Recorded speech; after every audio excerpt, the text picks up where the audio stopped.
Hello, everybody. We are back with yet another live masterclass with Fede Tanuscio. And today we are going to talk about defensive systems because last time we talked about offensive systems. So there's a trend here going on here. There's a trend going on here.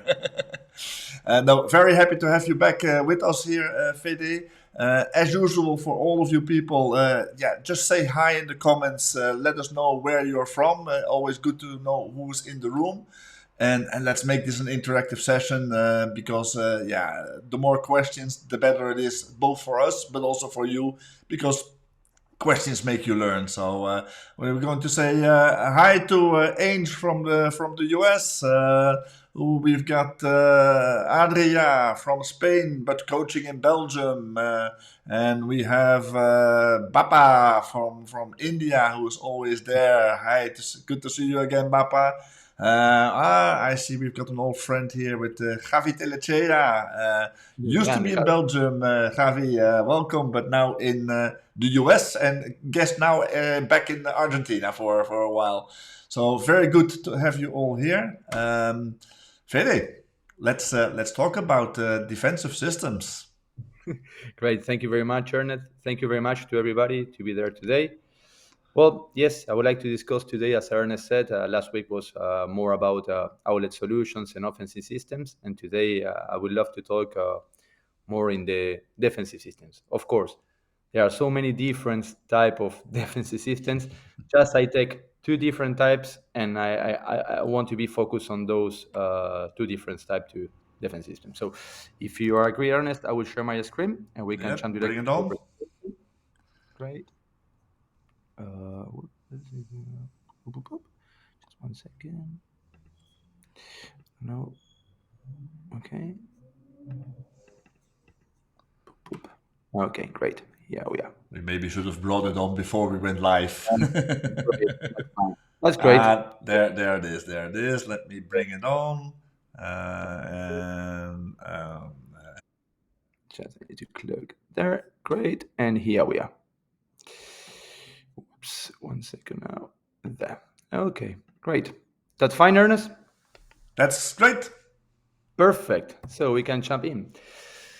So first, at the moment is to choose a defensive system. No? So the points to consider before to make successful defensive system. Okay, so we have different kind of points, and I would like to show you which ones that are really important before to decide which these defensive systems we have to create it. So the first one is the DNA or philosophy of the team against who are we playing against. Okay, that can be if they are vertical, they are more lateral. If they are more skip lines with flicks or technical players, that's a really important point. The second point as well is the characteristics of the defenders they have the opposite team. If the defenders have long passes, short passes, flick, if you have technical players, tactical players as well, that's really important to decide where and when to put the pressure. The third point is the identify the weakness of the opponents. Okay, that's also really important. Where the weakness or the weakest point when they have the ball. The fourth point is the target players. Identify where are the target players of them. Good. Important again. How to develop a game system or a defensive system is as we did last time with the offensive systems. So now will be exactly the same. So training without position. Okay. Identify the risk areas. Okay. Corrections and adjustments. Okay. Communication between the staff and players. Roles and responsibilities should be very clear for all the players in every line of the players as well. Video analysis to show them and correct and adjust. That's really important. Training with opposition, and then with the competition can be a friendly game to see if they work as we work it was well, or we need to adjust another points. Okay, great. As I said last time, again, copy paste is not good. So really important. See what you have in your team. See the quality of the players you have. See the DNA of the club or philosophy of the club you have, and then try to make your better defensive systems what you have with the players you have here. Okay, great. So defensive systems. Okay, so we're gonna talk today VPRE, so diamond system. That's the first one. and the second one will be hook press. Okay, we're gonna talk today on those two defensive systems. Of course, we have so many variantes in both systems that will be quite long, I think, today. Great. So V-press, we're gonna start the V-press. Great. Roles and responsibilities of this system. Okay, so the first one is protect the center. That's the most important. The second one is pressure from inside to outside. So that will be the structures will be starting in the middle, and our pressure should be from inside to outside. That's how we have to do the pressure. Okay. Diagonal pressing, every time is really important. Every time we are putting pressure, the press should be in the diagonal way. Okay. Liberal in charge of the hotlines. Defenders in the diamond structure. And I think we have another one over there. The help side, really important to close when the ball is in the opposite side. Okay, great. So let's show how is more elastic that system. So we have exactly the V-press. So if you see, we have the structure of 3 strikers, 3 midfielders, the libero, and the 3 defenders at the back. And at the end, the defenders have the structure of diamond. So that's the idea to do it. Great. We have again when the ball is coming to the side. That's another suggest, but we're gonna discuss later because I have another article regarding that.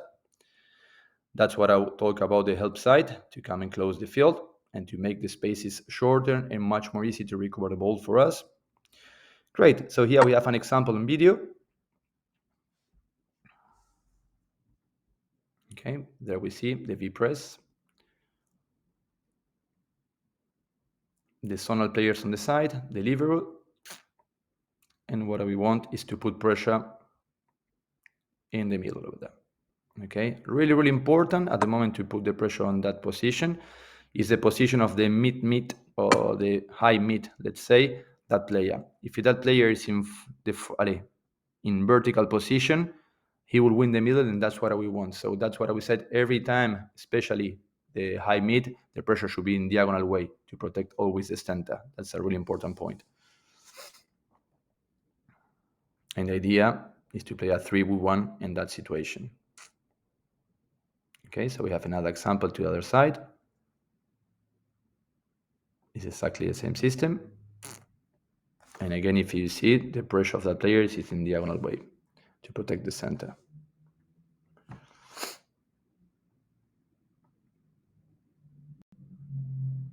Great, they recover the ball.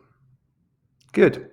So there we have the first video to show how it's working that system. So now let's talk regarding the cut.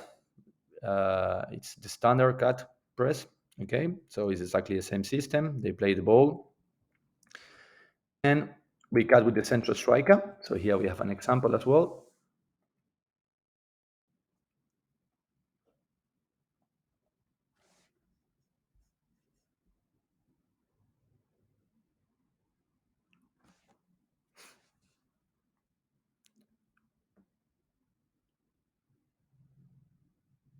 That's very important. The moment to cut is protect the center.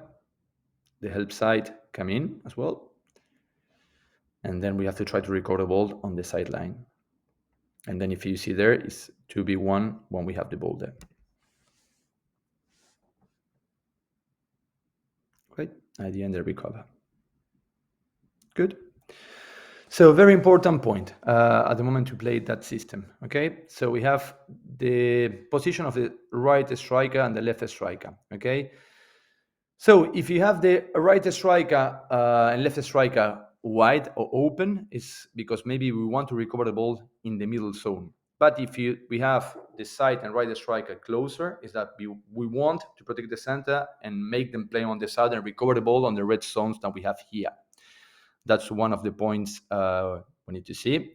The opposite is when we have, as we've seen in the first video, the side strikers open, and we really want they play the ball in the middle to recover the ball in the middle with the contact players. That's a variante of the pressure. That's what I have to see. The side strikers, you can use it as you wish, depending where you want to recover the ball.